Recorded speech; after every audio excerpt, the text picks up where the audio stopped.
everybody. Welcome to Linux Cast. I'm your host, Matt. I'm Drew.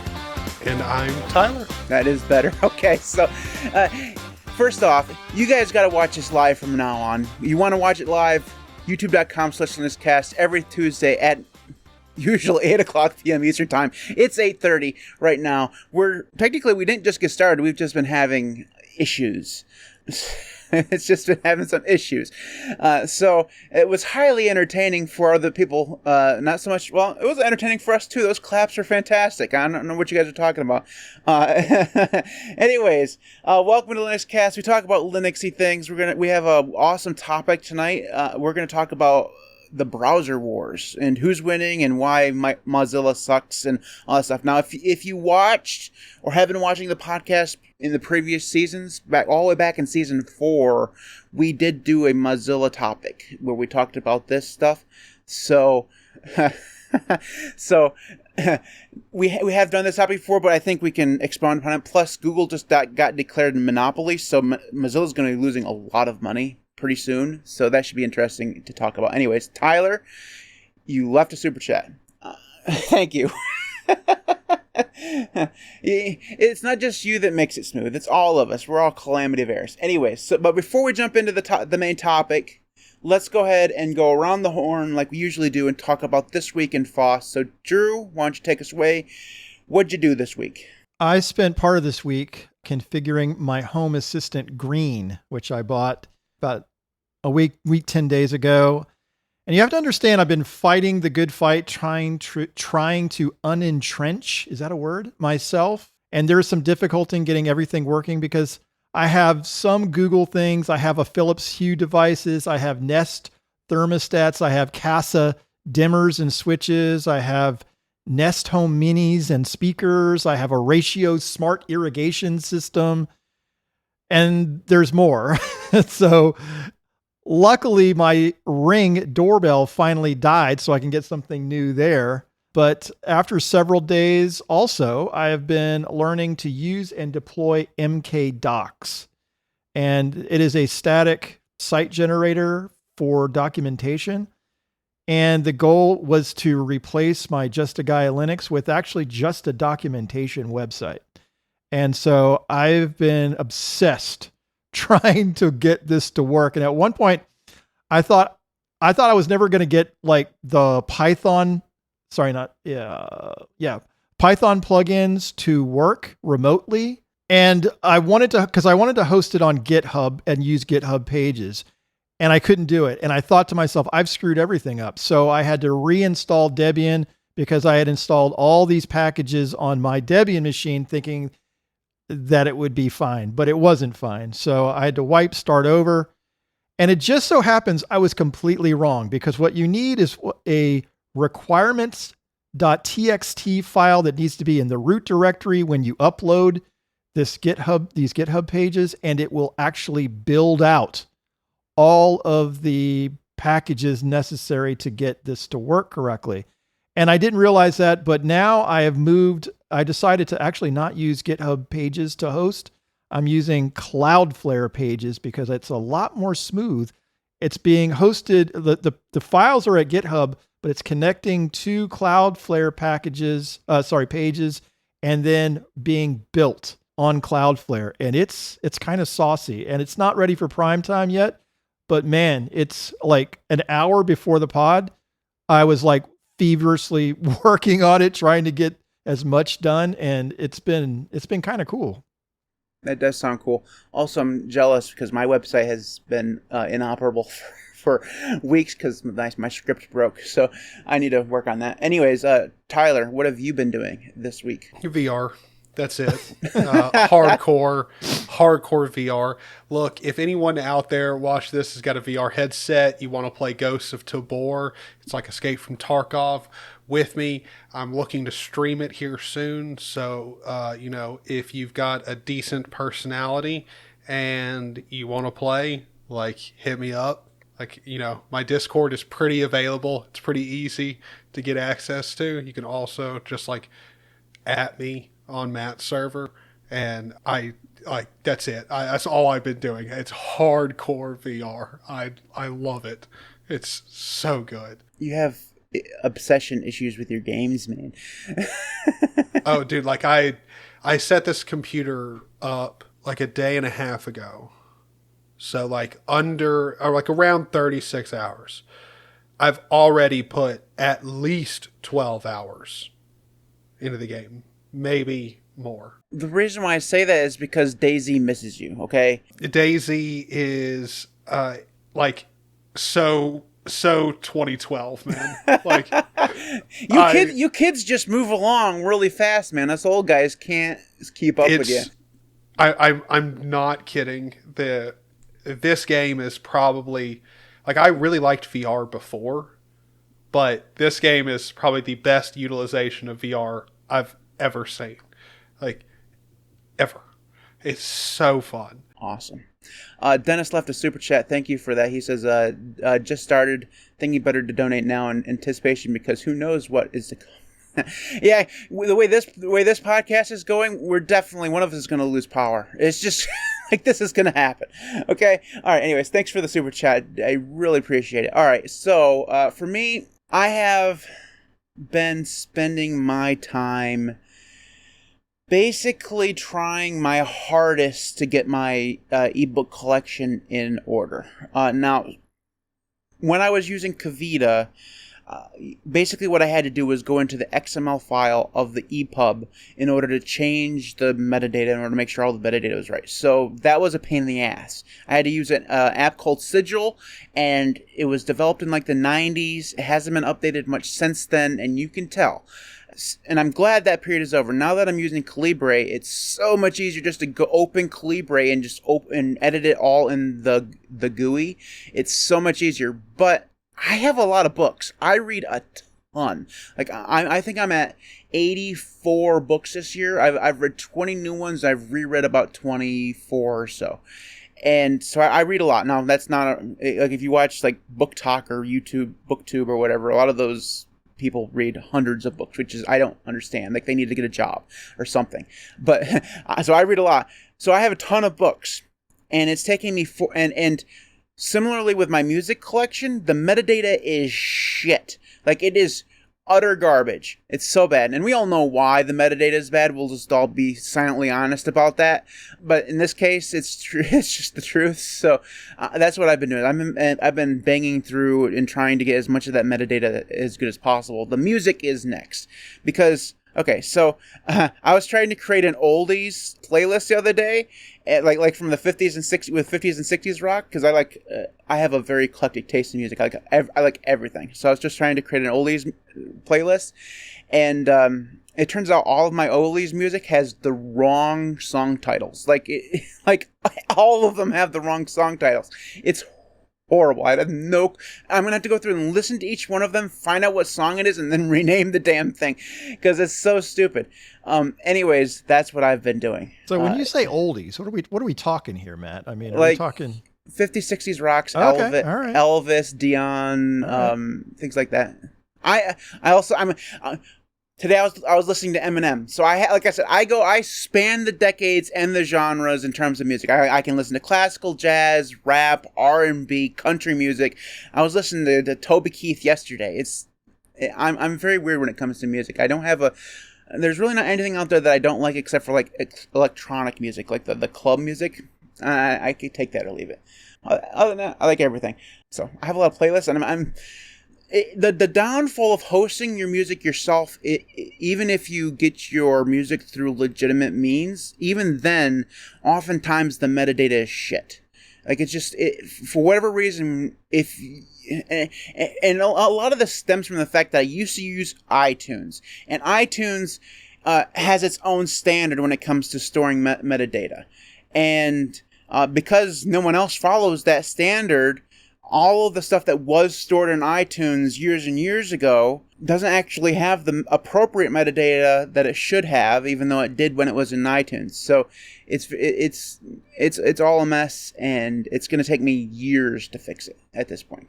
Now, someone's going to point me towards Beats. I've tried that. Someone's going to point me towards Music Brains, something like that. And I've tried both of those things. They've just made it worse. Like, they've just made it worse. And part of that has to be my fault, because in order for it to know what to assign the thing, it has to have something to start off with, has something to have something accurate to actually know what it's looking at. And some of mine's just mislabeled. So it's not a good situation. Anyways, yeah, that's what I've been doing. Tyler, what the fuck is going on? My computer is not working right. Oh, God. We're going to mail it in the rest of the way, folks. Bye-bye. I think we should have just taken the week off. This is what I'm thinking, is we should have just taken the week off. It's okay, though. All right, so let's go ahead and move into the main topic. So one of the reasons why I wanted to talk about this, we did a little, like, 10 minutes at the end of one of the podcasts fairly recently where we talked about Mozilla. I figure we can expand that into an entire thing where we talk about, like, the kind of the state of the browser was. But first, before we jump into what we think of the browsers themselves and the state of Mozilla and the state of Chrome and the state of ad blocking and all this stuff, which I'm sure we'll get into, let's just go around and ask what's your primary browser right now. So, Drew, what are you using right now in terms of a browser? I am using Firefox ESD. Okay. All right. I figured that's what you were using. And that's the thing that comes in with Debian, the ESR, right? ESR, sorry. I said ESD. Yeah, ESR, exactly. All right. Tyler, what about you? If you say Safari, I'm murdering you. No. I use Brave. That's pretty much it. It's just more secure. So okay. And I use Vivaldi, of course, because I'm a fucking fanboy. I can't help it. It's great. It's awesome. Yeah, everyone should use it. If you're a tab holder, you should definitely use it. Anyway, so the three of us we all use something different. We've all used Firefox in the past as our main browser. We've probably all used, Brave, and I'm sure, I know I've at least tried Edge before, and we've all used Chrome before. So I think we have a wide range of experience of what, is actually out there. So let's just talk first about let's start off with the future. Let's start off with the future, shall we? What do you guys think the future of the browser is? Rephrase that. Do you think Firefox or something like the Zen browser or the Arc browser, whatever these new browsers are, have a chance in hell of beating out Chrome as like the main browser in the future? I don't know. But I do know that it's going to be interesting because of because of Google's legal issues. And are they going to have to basically break up everything into like smaller pieces, and what effect will that have on them when it comes to a new kind of somebody new to come to the party and say, hey, look at me. I don't know that we have that yet, but I'm sure that we will. And I think it will have to come with its own dedicated search engine, something along the lines of how Google started maybe. And they weren't doing advertising. They were just serving up search results, and really good search results. So maybe that will come into play again. I don't know if it's a model that has worked in the past, maybe it will be used in the future. Well, the legal issues that Google's facing are really interesting, because not only does it have, like you said, like they might break them up, Chrome might be its own separate thing, whatever, but also there's the fact that Google pays Firefox $400 million a year. And that's the reason why they've basically been called a monopoly, because they've been being paid to be the main search engine on all sorts of things. Doesn't Safari have the same issue too? Yeah. Like it's Firefox and Safari, but we don't. Apple can survive not getting paid from Google, right? Can Mozilla do the same, right? And we've talked about this in the past on the podcast that the CEO of Firefox or Mozilla, they just changed to a new CEO, so I don't know what their name is. They make an exorbitant amount of money at the moment, like millions upon millions of dollars. They have an entire C-suite of executives making way more money than they should, and then they put out a browser that's in last place, right? And when you talk about the future of browsers, the place of Firefox, I think, at least for us open source guys, is really it's very important to talk about, because is Firefox even going to be around in 5 years? Because if they lose that $400 million, yeah, they have some income, but they don't have enough income to pay the 7,000 people they employ. We can talk about the fact that they employ 7,000 people to make a browser later on, but they do. And I think if you're like I said, if you're talking about the future, you have to take into account that the majority of the income that Mozilla makes comes from Google, and that probably is going to go away. And then you have basically a situation where all the other browsers are based on something that is controlled by Google. I mean, Edge is a Chromium-based browser. Vivaldi is a Chromium-based browser. The DuckDuckGo browser is going to be is mostly based on Chromium or WebKit, depending on what platform you're on. You name it. Basically, it's a browser skin over Chrome, and that's an interesting thing to consider. It's also kind of very anti-open web, because when that's the case, if Firefox were to go away, then there's no competition there to spur or to keep Google from doing nefarious shit.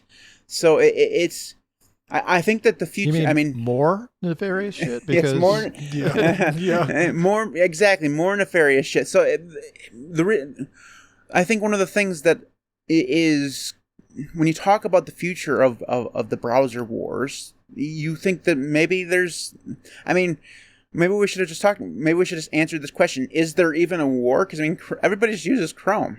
We don't, but if we do a poll of the people in the chat, quite a few of them are going to say they just use Chrome or Chromium, right? And that's just the way that it is. That's another question, Matt, though. We all have our primary, but do you have a backup? It's it's not working very good on Firefox or Vivaldi. Yeah, I have Firefox and Zen installed right now as browsers, and I will use Firefox on a video. That way, I don't have to worry about search history appearing on there or passwords appearing in the whatever. That way, I can control what's there in it, because it's just not signed in. There's no syncing whatsoever. That's the reason why I keep Firefox installed. I have been using it more recently because I have a video plan to talk about returning to Firefox and kind of comparing it to Vivaldi. But when I'm not doing that, I hardly ever use it though. So, Tyler, do you use a secondary browser at all besides Brave? No. Yeah, I installed Chromium. My thing is just to have. My biggest thing with using separate browsers is there's extensions for changing the profile. So if you're worried about appearing as the same browser all the time, there's extensions for that. And then when it comes down to it, if I'm going to switch browsers, I'm it's like changing the bun on a burger. You're getting the burger and all the ingredients at the same place, but do I want a wheat bun? Do I want a white bun? At the end of the day, the burger's going to taste pretty much the same.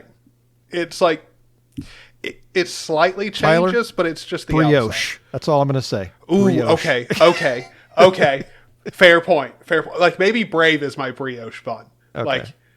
Maybe, because I genuinely feel like Brave has the best of both worlds. It's got the Chrome compatibility, but it's actually much more secure than Firefox. Everything else is out of the gate, except for things like LibreWolf.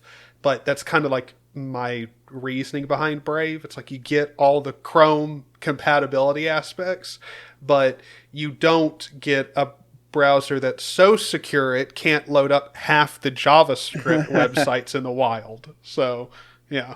I will say, to answer your question though, Matt, to go back for a second and say, are we in a war? I will make an argument that we are currently in the third browser war in the history of the internet, basically. The first browser war was back in the mid 90s, 95 to 99, let's say, where Netscape Navigator was, 80% of the market. And then you had Internet Explorer being the other 20%, let's say.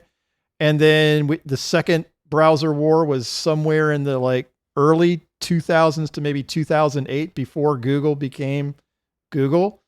And now from 2008 on is the last so far. So the third browser war. So that's where I mean, if you're asking me whether are we in a war, yes, and we are in the third browser war currently.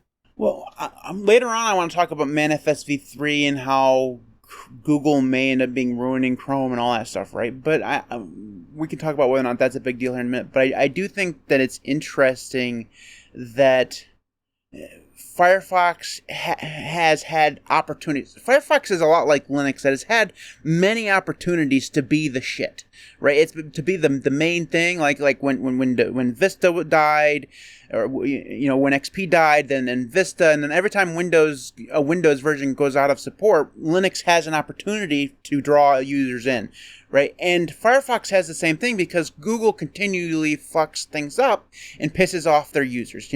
Whether it's creating that Floxy or whatever it was that was going to track you all over the internet and basically fingerprint you so that everyone knew exactly who you were, but it was for privacy reasons. Or the Manifest v3 stuff where they're going to block all ad blockers, or basically every time they make a decision, they make people angry about it. And every time that happens, that's an opportunity for Firefox to say, hey, we're awesome, come use Firefox. And everybody's like, nah. Like, it's fine. And I think that what we should do next is to kind of talk about the reasons why. I think, because we want to kind of make this Firefox centric because of the open source nature of it. Why do you guys think that Firefox can't grab hold of the opportunity to be the privacy browser or the anti-AI browser or even the AI browser if they wanted to go that direction, whatever? Why can't they say, hey, this is a good browser, you should use it? I mean, they make a lot of money. They should be able to flood the interwebs and the TV with advertising. DuckDuckGo did it, and they don't make nearly as much money. I mean, you used to be able to, fairly recently, DuckDuckGo had TV commercials on all the damn time. Why not Mozilla doing that? It doesn't make any sense. So what do you guys think the reason why Mozilla and Firefox can't take advantage of the thing? Timmy, go ahead. Thank you. So I personally believe it is because it is hard to afford a large marketing budget when you have to pay your board of directors and all of your top execs most of the money that you earn in a year. And then you've got 7,000 employees that have to fight over the rest. And then maybe you've got $10 left at the end of the month. So hopefully your VPN project brought in some money so your marketing department can have some work for the month. But they just buy one AdSense ad that runs for about 3 days. When have you ever seen a Firefox ad? Come on. Hold on. That's not in Firefox. Okay. That is true. You see ads for Firefox in Firefox. It's the worst marketing department ever. Thank you. I think that's the reason. Drew, do you have a different reason? Well, I guess it kind of coincides with what you just said. I think their management is shite and shockingly bad. So when it comes right down to it, you're looking at their product strategy and focus, their market positioning, and their ridiculous sense of no competition. I don't know what resources they are actually allocating towards it. Because we say Firefox, but there is another project under the Mozilla umbrella as well with Thunderbird. So, and then they're trying to do mobile in addition to that. However, they've been historically relying on community developers and users, and that they're not paid, a lot of these people. So if you're asking me what's wrong with them, their leadership is shockingly bad. I don't know what else to say about that. I honestly hadn't even thought about that too, because with a company that has as many employees as they do, what the hell do all of them do if most of their development is benefited from the community? I'm looking on a Wikipedia page right this second. Where is it? Here we go. And it shows that the revenue in 2022 was $593 million. Okay. 81% of that was derived from Google. Uh-huh. Their total expenses was $425 million. and their software development expenses were $220 million. So in that space is $225 million between software development and what they actually spent money on. What is that? I mean, what could possibly cost 225 more than your software development expenses? It's that plus $5 million. Well, and also like that's crazy. Well, the wildest part to me about it is like, so Thunderbird and Firefox are their only products that are actually like at all successful at all. Their VPN, no, not like I know they had a VR project that died very quick. Like, do they have anything other than those two? That they have a lot of actual things going on. I mean, relevant. Like, is there anything at all successful? No. I mean, I suppose technically. Okay, so let's be a little fair. So, technically, it depends on what your definition of success is. If you're talking about mass market, then no. But if you're talking about things that are actually important, that I think that are good ideas, things like their voice recognition repository, where they just have a whole collection of people saying words that can be trained, for like voice recognition and voice assistants and stuff like that. That's cool, because it's open source. You can go there, you can record a whole bunch of stuff, and it's just part of a database that helps machines basically recognize human speech, right? Really cool. Another thing that they have done is they have an enormous database of documentation for stuff. Not just related to Mozilla stuff, but stuff. And this is the coolest thing they probably do, is all this documentation. Nobody knows about it. I don't even know how I know about it. I just know that it exists. I've never actually been there. I just know that it exists. And so they do these little bitty projects. They have like an AI project. They have the VR project. They have the metaverse project that they were so excited about when the metaverse was a thing. They decided that they were going to go big on Mastodon, which just basically entailed them spinning up a Mastodon server and then making a big ass deal about it. I mean, it's probably not even hosted on Mozilla servers. They probably spun up a Linode. I mean, that's probably what they did. Like, you do see the problem with like most of what you're talking about are projects that the three of us, if we didn't have full-time jobs and other responsibilities, could whip up in like 2 weeks. No, I know that I sound like I'm defending them, but just to be somewhat fair about it, they do other things than just but the, like right? From a company perspective, where we need to like, if we're going to take Firefox seriously in the aspect like they're going to survive without Google's money, and they're also going to be able to maintain a browser that at least focuses on privacy, or at the very least, just giving a solid, well-rounded browser that competes with Google with its own web engine. They need to have products that bring in money. I don't even think Firefox is all that well, like, sustainable for them. I think if you do the math, they bring in around $80 million on their own. Where that money comes from, nobody knows. Like, I'm pretty sure nobody knows. It's magic. Maybe there's the mafia installed. Well, I wouldn't be surprised if it's just donations. Well, I wouldn't be surprised. It could be, but that's an awful lot of donations. But let's just say that that's what it is. Okay, let's just say that the Google money goes away. We're going to play a game. We can go around and do this, but chances are I'm going to take all the answers. But we're going to play a small game where we're going to take over Mozilla for the next year. We take turns being the CEO. I get to go first. The first thing I'm going to do, and I hate it when people lose their jobs, but I'm firing 6,000 people. There's 7,000 people in the company. I'm firing 6,000 of them because I may not be a software developer of any note. I know a little bit of C, a little bit of Python, a little bit of Haskell, and that's about it. And I have no projects whatsoever. But and I also did not study business in school. I'm a history major. So we can literally say I don't know shit about running business, but I know this. You don't need 7,000 people to build a browser. I know it for sure, okay?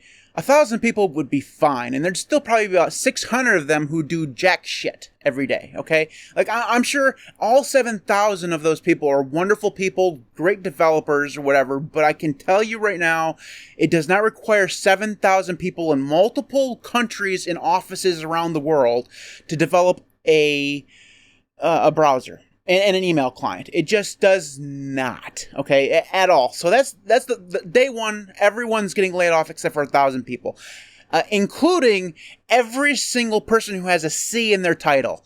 CEO, CTO, CFO, CPO, C3PO, whatever. It doesn't matter. You're all gone. You're not getting any more money, okay? And then what we'll do is we'll take what little money is actually coming in and invest it in making Firefox the best damn browser you could possibly make it. With 1,000 people, it's possible you can do that. That's what you do. I mean, that's the thing, right? If Firefox went away, Mozilla wouldn't exist. Like, nobody in comparison to, like, Outlook uses Thunderbird at all. That's just absolutely the truth, okay? Firefox has the potential to be good and have market share because it has had market share in the past. So it's been proven that it can be done. It's just lost its way. And the thing that I always come back to this, like they have had this $400 million a year or every 2 years or whatever it is coming in for 20 years. They should have been... And they've known for a long time that eventually it's going to go away. They've known it. Like, because that's the reason why there's a VPN and a VR project and a Mastodon thing, because they wanted to try to make some money on the side, because they knew that eventually the cash cow was going to go away, and they were going to have to make their own money on their own. They were going to get kicked out of the parents' house and going to have to go find their own place, right? So they knew it was going to happen. What they should have been doing is, instead of paying their CEO $3 or $4 million a year and everybody on their board $1 million a year and employing 7,000 people, they should have been taking that money and putting it in a high yield investment account so that they could actually have money to sustain themselves for literally ever. That's what they should have been doing. And yet they didn't do that. Instead, they drew those numbers you said don't shock me, but they are shocking, right? The fact that there's $200 million, they're just, what are they doing with that money? Like, that has to be going in someone's pocket. Like, it feels like it's a kind of a shady thing where, there's like $200 million missing on the books, and what are they doing with it? Like, is there some... Well, to your point, Matt, there's a board of directors, and the CEO is an interim CEO currently. So, and that person was on the board, and they elevated her to an interim CEO position, which, if you want to talk about numbers, I talked about the third browser war, which started around 2008. And at that time, Firefox was squarely in the number 2 position behind Internet Explorer. And then in 2012, Firefox is surpassed by Chrome to become number 2, and Firefox drops off to number 3. And now Firefox is rocking about 8 to 10% of the market. And that is all. And so what has happened in those 12 years where they have fallen so far, where even at one point they had 30% of the market. Now they have 10. What happened in those years? What did they do or what did they not do? But to your point, go ahead, Tyler. I'll shut up for a minute. No, I can answer that. What they didn't do is compete with Google at all. Because the reason Google became such a popular browser. Now, you got to remember too, Windows, which is the main market that's going to make up most of these numbers, still wants you to use Edge. The OS literally fights you to not remove Edge and switch over to something else. It literally fights you. It has knives and tries to murder your family if you try to change it. So if Google is still the number 1 browser, what does that mean? It means there are features that make Google better than Firefox. has to be. If the main user platform fights users not to switch away from something that is Chrome based but will not count for Chrome's user base numbers, then we obviously know Chrome is doing something that makes either life easier, more convenient, something like that. And it definitely does. Like on Firefox, you don't, the mobile, as far as I know, correct me if I'm wrong, but isn't Firefox mobile just based off of Chrome? No. It's not? No. Okay. On Android, it's based on Firefox. On iOS, it's based on WebKit because Apple requires you to base things on WebKit. At least here in the United States. In Europe, because they actually have a government that does shit, but socialism. They've made rules that have forced Apple to let Firefox make their own browser available on iOS. But here in the States, it's based on WebKit and on iOS, and Android is just Firefox. Gotcha. Okay, so, but anyway, I don't think there's going to be much use for Firefox doing anything other than trying to make their browser much more convenient. Right now, there are security aspects of their browser that could easily be improved on, very, very easily. Like not having telemetry. Thank you. It is not hard to improve Firefox. So if I get to play the game that Matt was playing, I become the runner of Mozilla. We are every C-suite employee. You've let the company rot. You're out. You're done, company. And when I say non-essential, I'd probably be even more aggressive than Matt. I don't know that we need 1,000 people. A lot of people are leaving. A lot, because we don't need you. Thunderbird becomes monetized immediately. Thunderbird is a great tool. So maybe add a backup tool that an encrypted backup tool that keeps your what you do, obviously opt-in. What you do is you make Exchange a paid feature, because everyone and their brother wants Exchange on Thunderbird. Just here's a plugin, it will do it. It costs $10 a month. There's your revenue. Well, I'm not even talking about it could be cheap as hell, $30 a year, $20 a year. Because here's the problem with Thunderbird: it's just not pulling any cash. It's doing nothing. And Thunderbird is a great tool, and it could easily be improved on in many ways. But it's not pulling in cash. Get that thing pulling in cash. Improve Firefox. Kill all of the projects that we don't need. The one that you were talking about, a training database for speech AI, training speech interpreters. That's fine. That's probably low cost anyway to run. That's great. Have those kind of cool, nifty things. But the marketing team is getting a big fat raise because we're actually going to be doing something. No. I'm going to have to disagree with you on there, Tyler. The marketing team that's there now, they're getting fired. Oh, no. The new ones. The new ones are getting more money. We need new people that come and actually know how to run ads outside of Firefox. On TV. Yes. Yes, please don't market to our customers already. Why? Also, and if you're going to you just hire a company to do that, by the way. You don't trust in-house marketing for them because they don't understand what they're doing as far as product placement. They don't understand what they're doing as far as advertising or something you market, you put that out of in-house. You move that to a company that actually has a track record for developing software branding. And that is the one, you have to do that. That is one thing. You could chop their whole marketing department off right now and go and find a different company to do that for you. And you're going to be a lot better off. Not to mention, as far as leadership is concerned, I'm going to use Debian as the example. Shocking, I know. How much money did Debian make in 2022 when Mozilla is making hundreds of millions of dollars? Debian doesn't earn anything. They operate on donations. Their donations were under 100,000 euro. Under 100,000 euro for 2022. This Mozilla. You know what I'm saying? Forget that. It's ridiculous to think that you can operate on the level. Maybe that's the answer, Matt. Fire everybody at Mozilla and get some of the Debian leadership in there to take over. The problem is we never get an update. Like, just sorry. Fair. All right. Fair. Okay. All right. So there's two ways.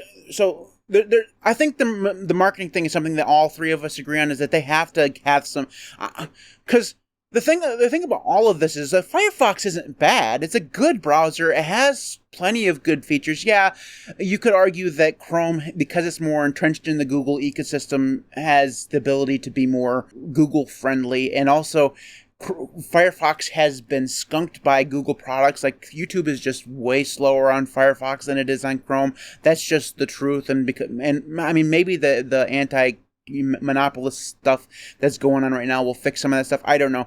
But obviously, right now, if you want to just ask a regular person who just uses their computer to browse the internet, that uses Chrome, and you ask them, if you couldn't use Chrome, what would you use? They're going to either answer Edge, because they probably know that exists, seeing how it's installed by default on their computer. I guarantee they're not going to answer Firefox unless they, are, 25 to 30 years old or older, right? Maybe they remember Firefox from when it was big, but especially the younger generation, a lot of them, I would bet you, don't even know Firefox exists, and that's an issue. So first off, they have to run TV ads and get people to know, because I bet you those same people would know that DuckDuckGo has a browser because they probably saw it on TV. They may not want to use it, but they probably saw it on TV. So that's number one thing. But Drew, what you talked about with Debian actually brings up a solution that would solve all these problems, because the Google money is going to go away.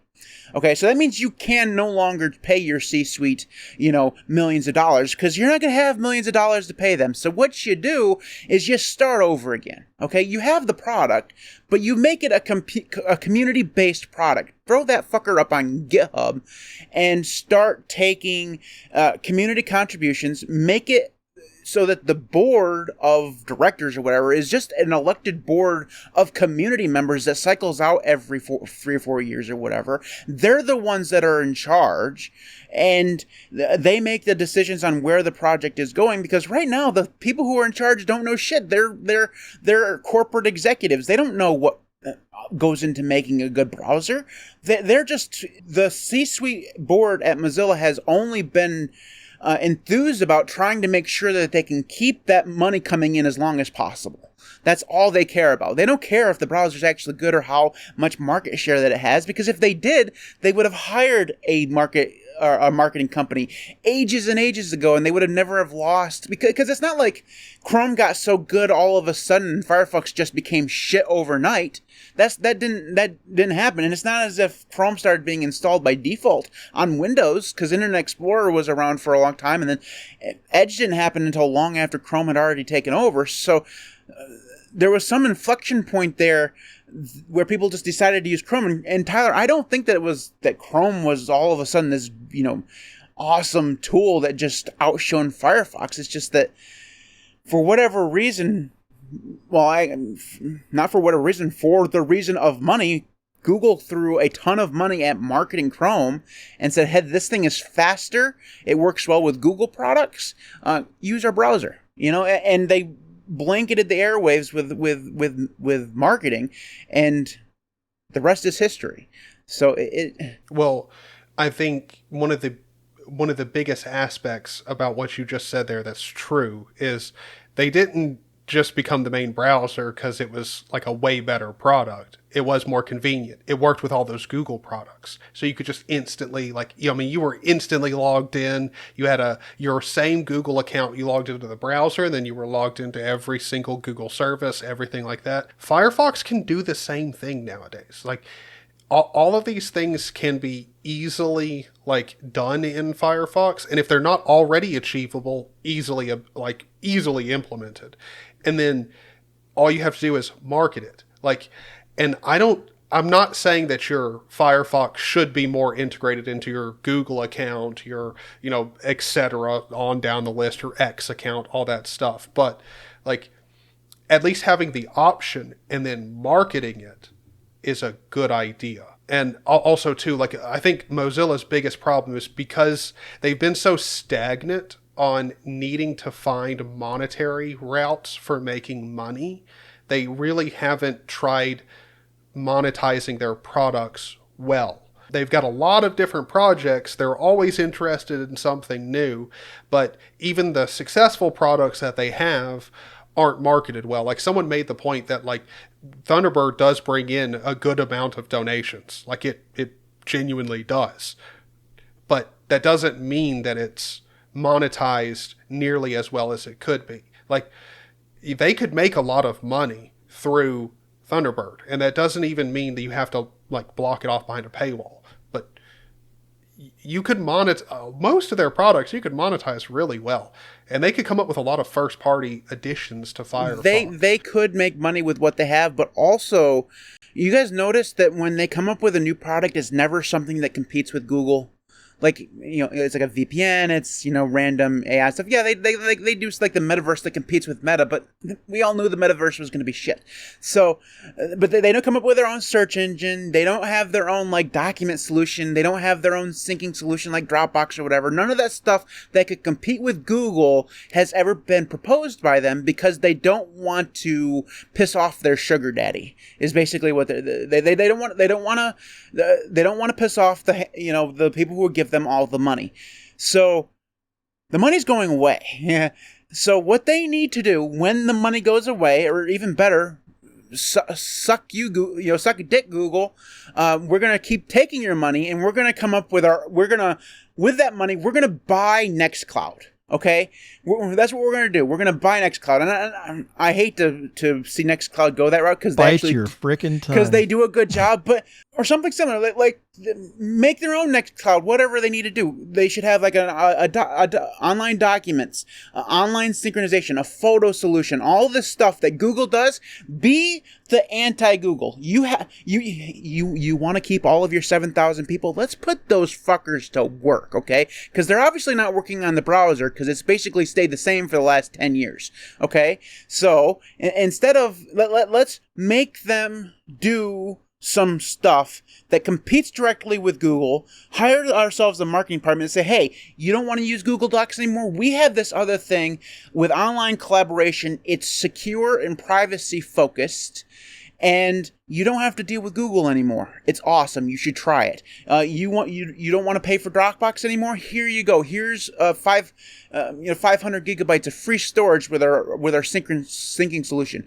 You know how we paid for that free storage for everybody? We stole the money from Google. It's awesome. You know, that's what they should do. Like while they still have the money coming in before Google pulls the rug or is forced to pull the rug, take that money and do their damnedest to compete as much as possible with every Google product that's out there that they think that they can possibly do. And like Tyler said, don't give it away for free, okay? Or have free versions, which is great because it's going to be all, hopefully it'll all be open source, but have paid things that go on top of it to make it better. More storage so that you can synchronize more stuff with your photos, better photo quality, AI solutions if you want to get into AI, whatever it is. There's so many things that they could do, but they have to tiptoe around not competing with Google that it has handicapped them into basically making a Mullvad copy, basically a rebranding of Mullvad in their VPN. That's their only other product that they actually monetize, and nobody buys it. Like if you're just going to do that, just go buy Mullvad. It's way easier, and there's no middleman, right? You don't have to trust two people with your data instead of just one.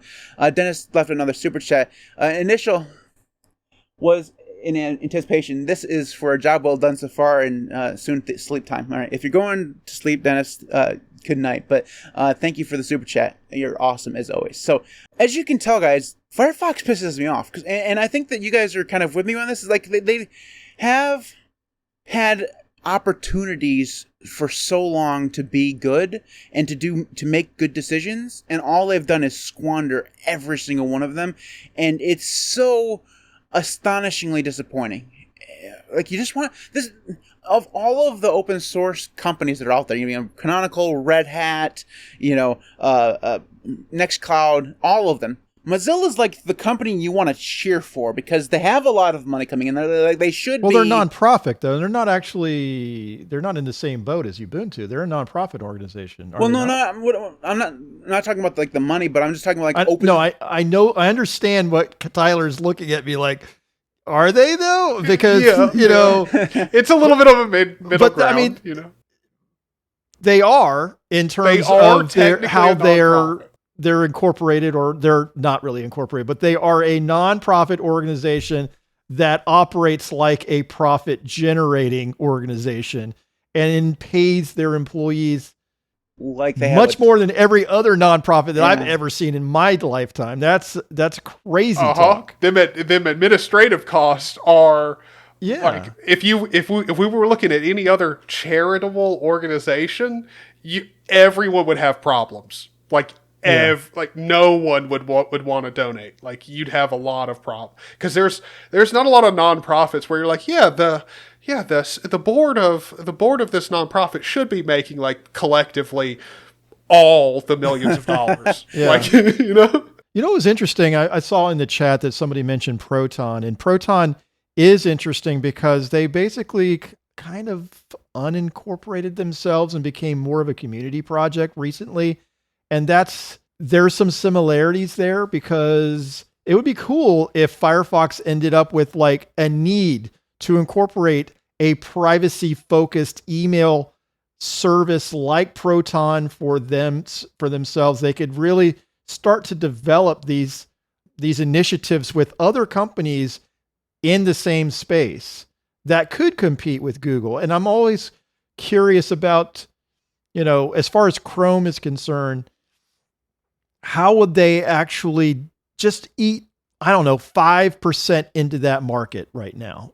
And the answer is because they have the money to do that.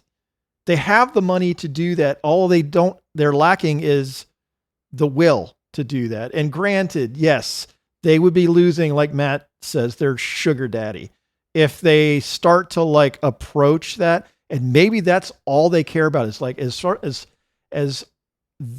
they're concerned, the money keeps rolling in. They don't rock the boat, and they just collect checks. And that's what they're about. That's all they're about. When chat was talking about Proton, it made me think about this, because when I hear Proton, I'm thinking of Steam Proton. If Valve or Steam, like, they're a super small company, like 30 people. Like, if they got Firefox, I bet you it would be so much better overnight. You're probably right, but let's instead of focusing on that, because that's never going to happen, right? Let's instead focus on the fact. Okay, so Valve has like 80 people working for them. 80, okay, and they have they have transformed gaming on Linux, okay? You used to not even be able to game on Linux, okay? Even Doom wouldn't play on Linux, okay? Now all of a sudden you can play AAA games on Linux almost better than you can on Windows. This 80-person crew changed the world of every Linux nerd on the planet.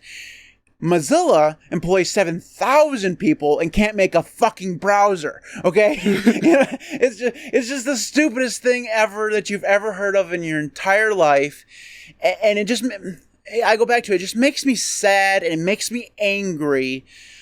Okay, so let's just go back to the beginning here for a minute. I'm a Vivaldi user. I've talked about the reasons why I use Vivaldi, because it has features that draw me towards it, because I'm a tab hoarder. I love my tabs. Everyone knows it. It's the weirdest thing, right? And, I really enjoy Vivaldi, but I would leave it in a heartbeat if there was an alternative that was open source. Okay, if Firefox got their shit together and just made tab groups good and built in, I would go use it. And so yes, I'm a Vivaldi shill, but I have no real loyalty to them, because they piss me off by saying we're mostly open source, and that just pisses me off, and every time I say, well, guys, the Linux kernel is technically mostly open source because there's proprietary blobs in there. Yes, that's true, but nobody pretends that there's not, like everybody knows that those things exist, and they're not basically pulling the wool over everybody's eyes trying to pretend that they're open source and that that's an awesome thing to be, it's mostly open source. It's fine.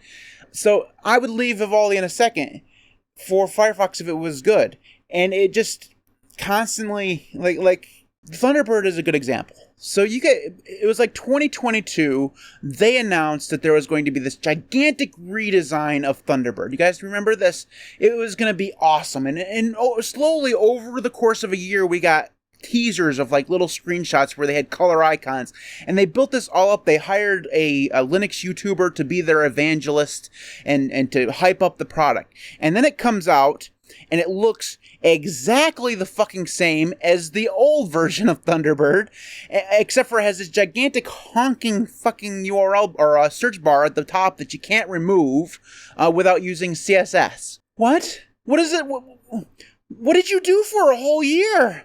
What was the purpose? Like, it's funny because we talked about marketing. That was one case where they did a fantastic job of marketing. They got every Thunderbird guy who used Thunderbird really excited because, oh my God, this thing is going to get a redesign for the first time in 10 years. It's going to look awesome. It's going to have Exchange for the first time. It didn't do that. It's going to have a brand new UI. It didn't do that. What did you guys do for an entire year?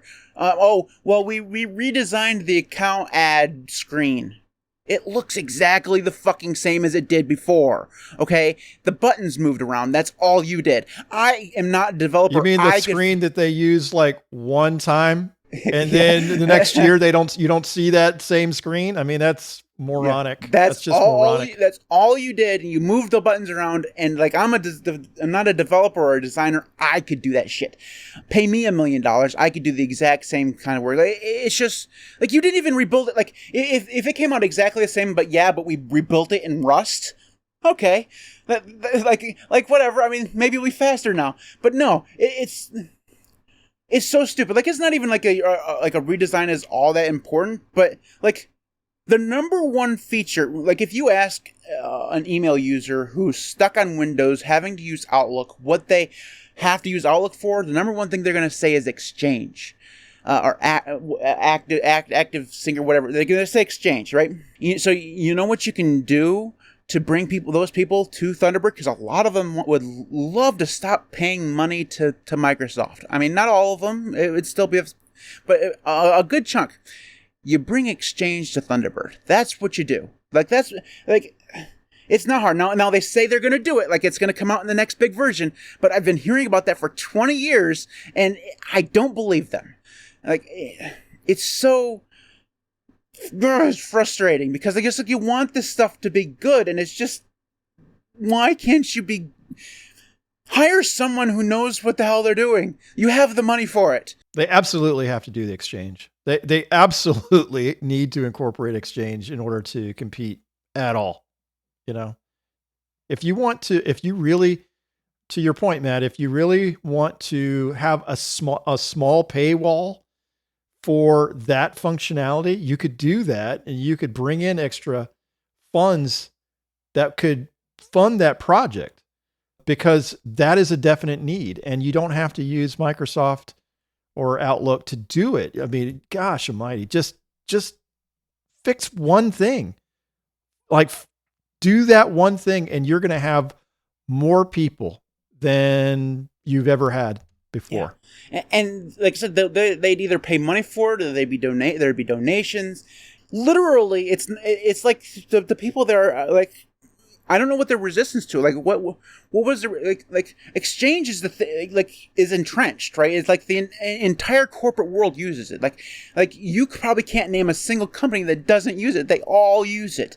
Even the ones that have a vast majority of Linux servers still use Exchange for a lot of stuff, okay? Because they just do. You can't change it even as much as we might want to change it. So therefore you have to work within the reality of that. And you've spent the last 25 years refusing to do it? Like, you want to fail then. Like, you don't want to be, you're not serious at that point. You're not a serious competitor to anything because you're just a regular small project that's doing email, like Zoho or something like that. You know, you're irrelevant. If you're not going to do the one thing that you have to do in order for people to use your thing in a corporate environment, which is what everyone uses email for, it's just the stupidest thing ever, and it's driven me nuts for years. Like, I don't use Exchange, but I know a lot of people. Every time I do a Thunderbird video, like, oh, I can't use it because it doesn't do Exchange. I have to have Outlook.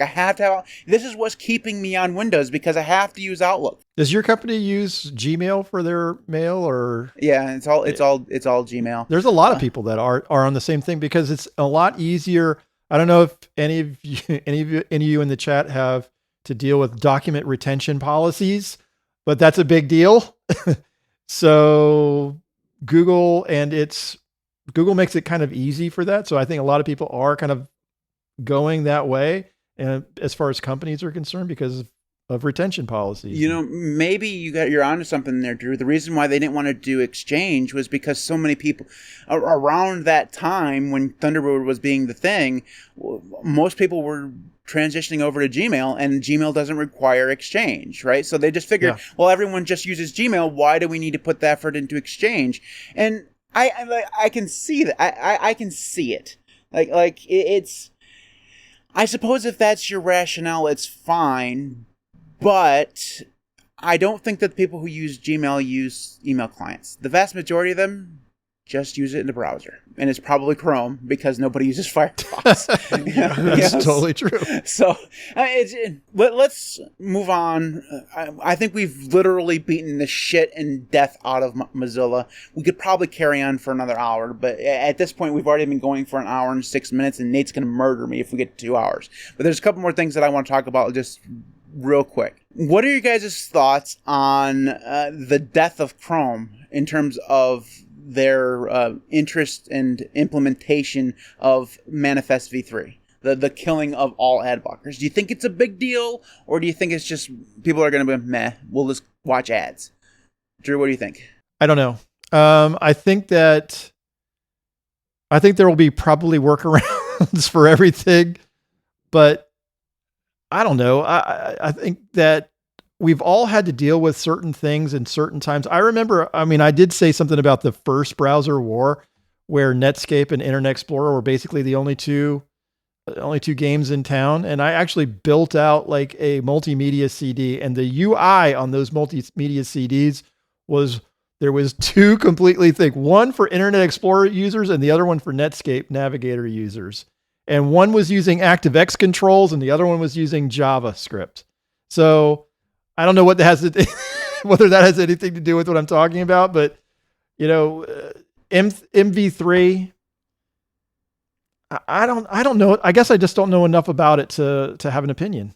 Okay, Tyler, what about you? I don't really have an opinion. When it comes to that kind of stuff, I don't really care. Like I'll use whatever. Like, and I also don't really care about ads that much. Like, I just started paying for YouTube Premium just to help out the people I watch, because I know they get more money. That's it. I'm fine with ads.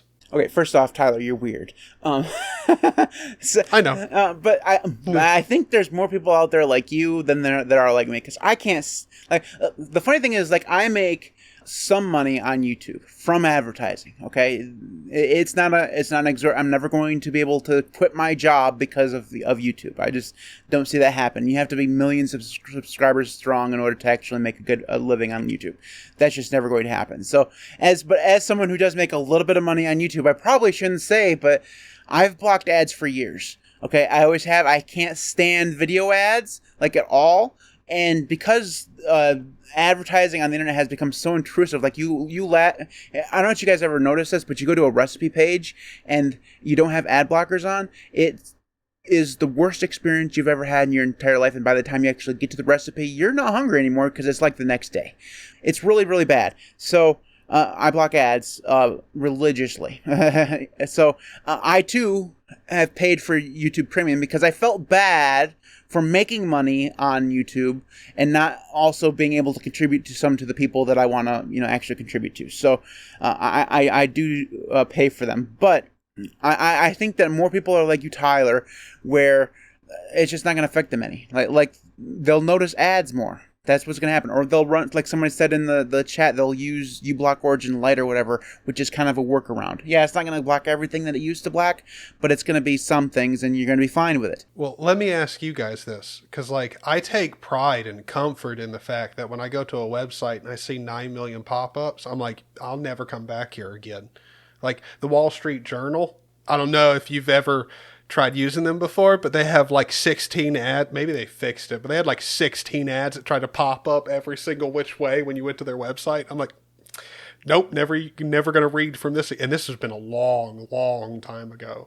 But like any type of website, like, so recipes are out for me. Like I don't Google recipes, can't use a single website that's got a recipe on it. It gets so bad that Luke Smith made his own recipe website without any ads on it. Like that's the thing. If the guy in the woods is making the best recipe site, exactly. It's so. The reason why I brought up the Manifest v3 thing is that it feels like one of those things that should at least make people consider leaving Chrome, but it probably won't. It's like when Windows 7 died, it should have caused people to say, well, we're going to try Linux, but it didn't. When Windows XP died, it should have caused people to go consider Linux, but it didn't. When Windows 10 dies, they're just going to move on to Windows 11. That's all they're going to do. Like, and any Linux person who tells you, oh, this is a big opportunity for Linux is either new or stupid. That's just, I'm sorry, but that's absolutely the truth. It's not going to happen. It's like, yeah, sure, some people are going to come, but it's not going to be this massive wave of Windows 10 users to come use Linux. It's just not going to happen. It's the same thing with this, right? It's just not...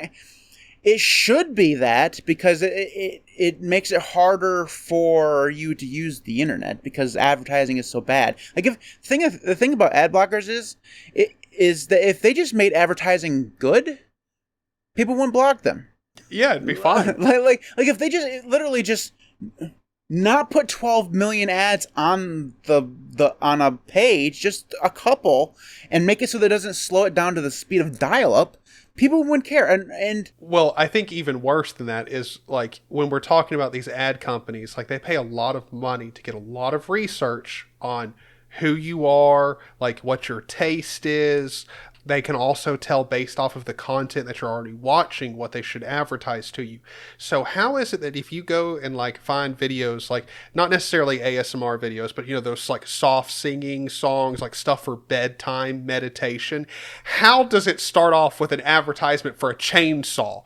Like, what? How did this happen?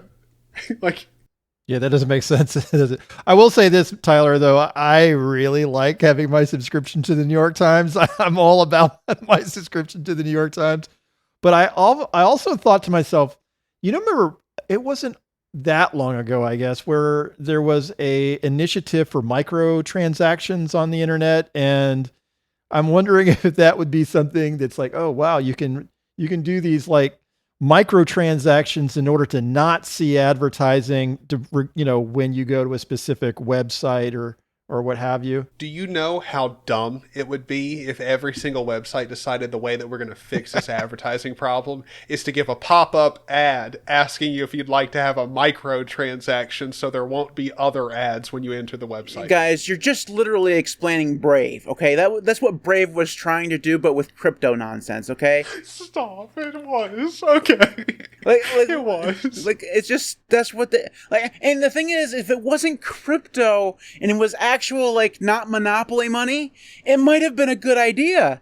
Like, if it was just, if you rack up credits towards actual dollars, I could see that actually kind of working. I don't think that it could work on scale, but it would be better than playing with fake money, which doesn't actually exist. Like, and every crypto bro in the chat's like, oh, but it really exists. It's in my wallet. It's not real money, okay? It's fake money, and it's scammy and all this stuff. And I know I would genuinely love to meet the person who looks at their BAT value and is like, oh, I'm rich. Like, I would love to meet that person. On that note, the Linux Cast does have access to that, so if you want to give me some love, and I can take it, man. I'll take your fake Monopoly money. I don't know what to do with it, but I'll take it. Okay. Literally, by the way, I would have no clue what to do with it if somebody did. You'd have to find an exchange that accepts it, and I don't know which ones do or what. I have like 2,500 library coin or whatever it is, the fucking thing that the Odyssey does. Have no clue what I'd ever do with it. How much it is actually worth. I'm sure it's worth like 5 cents is probably about how much it's worth.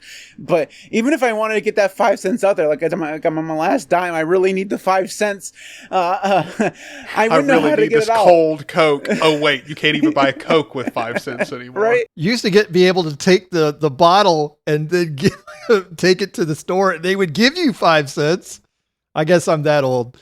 Shit. Oh, it's 10 cents here in Michigan. They'll let you return it. They still let you do it. But I think with 5 cents you could get 5 pony rides at the grocery store. I think that's still a penny. But other than that, I don't think you can. That's the thing with Brave. Like Tyler, you like Brave because of the privacy stuff, but you noticed that entire time when you talked about Brave, you didn't mention one time the crypto stuff, right? Because nobody cares. And that's the problem I have with Brave. First off, they're based on Chromium, so they're reliant on Chromium continuing to be open source. But also, their monetary ideas are dumb. They're dumb. Okay? And I know I have a... Wait. Who's monetary? Brave. Oh, yeah. Well, their monetary solutions are... They're actually worse than Mozilla's ideas, because at least Mozilla gives you actual things in return for their fake VPN. You get a fake VPN if you give them money. Whereas if you mess around with Brave, you're dealing with Monopoly money. It's really weird. It's really weird. So I do love the fact that there's I know for a fact there has to be 17 crypto bros right now who are sitting at their keyboard and they're just seething and they don't know exactly what to say. They're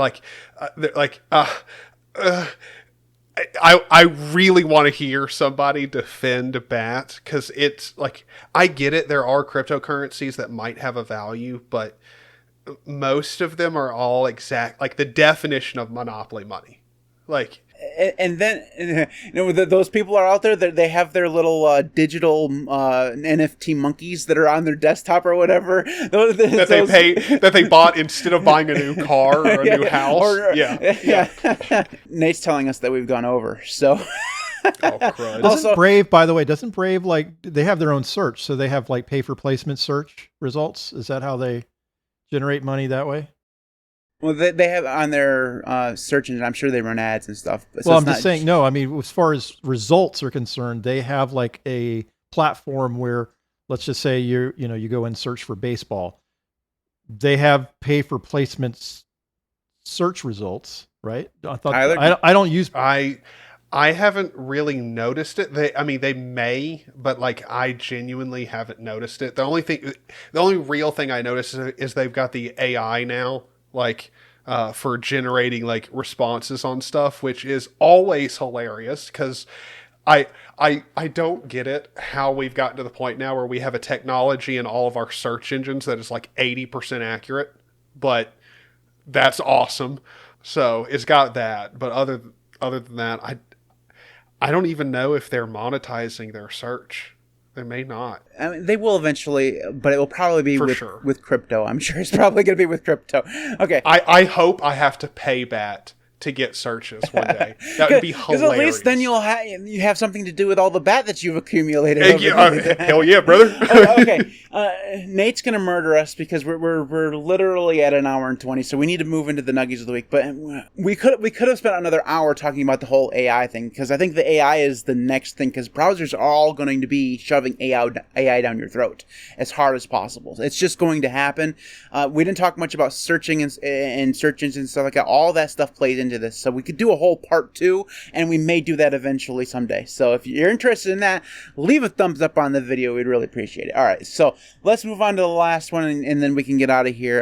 The last thing we need to do is talk about the nuggies of the week, which is it's a regrettable name, such as it is. I hate the name, but I was bullied into making the name stick. So the nuggies are this thing where we talk about either tips or tricks or apps. Usually it's guys apps, and we find one each week, and we'd like to share it with you guys. So, Tyler, why don't you do first? And if it's a VR related thing, we're all going to be very surprised. Great. So you're going to be super surprised. Mine is a tip, actually. It's technically an application, but it is a tip. If you've got a VR headset, you want to play VR, you like gaming, and you also like Escape from Tarkov, or at least like the idea of looter shooter, then hit me up. I will buy you Ghosts of Tabor. I need quality teammates to play with. Pro tip, if you want to get a $25 game, just give it to you. Hit me up on Discord. Let's talk for a bit, and then I'll probably get it for you. I need quality teammates. Hit me up. There you go. Okay. This brought to you by the Tyler for VR. He's gonna buy it in BAT. Okay, he's just gonna get it. Oh yeah. Well, actually, no. I'll just send you the bat to purchase it, and expect you to tell me what the exchange costs are. Because I don't even know if you guys know this or not, but like most exchanges, there's a cost, like a transaction fee. And I wouldn't even be surprised if the cost of sending someone money through BAT was like more or the same as what you were going to send. No, you actually have to pay real money in order to transfer it because that's you have to give your credit card to be able to send it. Drew, your Nuggie of the week. I am going to kind of double down when I talked about what I did this week in FOSS. It's MK Docs. It is an open source static site generator designed specifically for creating project documentation. It is a tool that takes markdown files as input and converts them into static HTML. It uses one configuration YAML file. It's I can't say enough good things about it right now. And by the next week, I might have something more than just words to show. So it's really, really stinking good. MK Docs, guys. Awesome. It's on my list of things to look at because every time you talk about it, like, oh, that sounds awesome. So I'm changing mine from what it is in the docs. I'm going to do something different because I think I've used the Borg in the past. So mine's going to be a website called Keymash. Now, you guys know that I talked about this new keyboard that I got. It's the Dactyl Manuform. I'm up to like 70 words per minute, by the way, and I'm doing really good with it. So I'm very happy with it. But I've only done that because I've done a ton of practicing, and I've been looking for new places to practice. Now, Monkey Type is the place that I go to because it's open source, it's well designed, it works really well. But if you want to play against other people, there are other sites, right? There's like Type Racer or whatever, that's really popular, but it looks like it was designed in the 90s. Keymash is similar to Type Racer, only better designed, and with official tournaments that you can kind of take part in to rank in leaderboards. So if you're into practicing typing at all, Keymash, it's a I'm gonna actually, it looks like it says it's key. Good Lord, my eyes are shit. Keymash.io is what it's at. Wow. So Keymash.io is the website. You don't have to sign in or anything if you want to do everything anonymous. You just won't be on the board, on the leaderboards. But if you want to sign in, you can do that to actually take part in the tournaments. It is very, very good. And it doesn't... The quotes on it are a little repetitive sometimes. It's like the random number generator isn't all that good. But other than that, it's pretty damn good. So if you do typing stuff, Keymash.io, it's pretty good. Okay, so that is it for the Linux Cast. First off, thank you to Nate, our editor, who edits this nonsense. We really do appreciate it. We're also very apologetic for, going over by a long time. It's like an hour and a half long. We didn't make it to 2 hours. Like one of these days, we're just going to do a 4-hour podcast and say, hey, Nate. Hey, buddy. How are you doing? I'll give you a couple dollars. You want $1? I'll give you some bat. Like you just...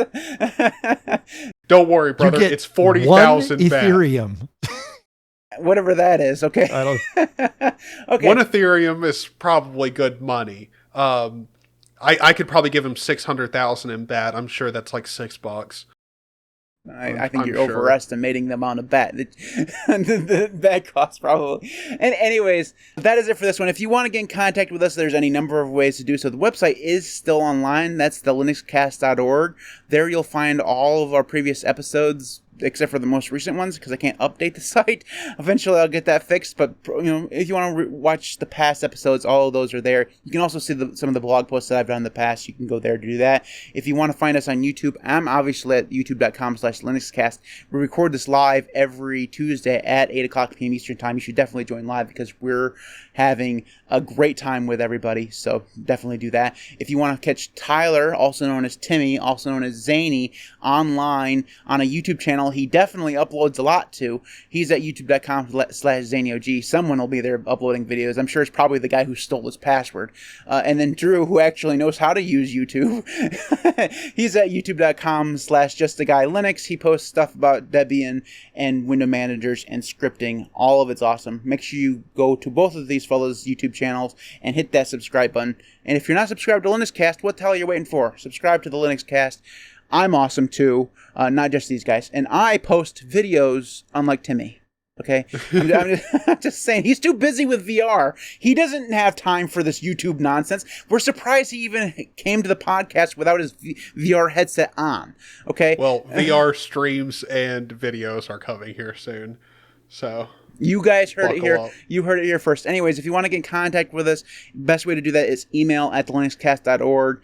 That's the best way. Otherwise, thelinuxcast.org/contact. That's where you'll find all the links to all the other stuff. If you want to support me on Patreon, you can go to patreon.com/linuxcast. Thanks to everybody who does do that. You guys are amazing. Without you, the channel just would not be anywhere near where it is right now. So thanks to everyone who supports me on Patreon, Ko-fi, YouTube. You can also head on over to the shop. There's a whole shop with a bunch of merch. That's shop.thelinuxcast.org. So, now that I've gotten all the commercial housekeeping stuff out of the way, the last thing I have to say is if you are on Apple Podcasts and you listen to this there, make sure you leave us a review because it would really help us out. So, that's it for this one. We'll see you next time, and it will be awesome if you join us live. We'll see you then.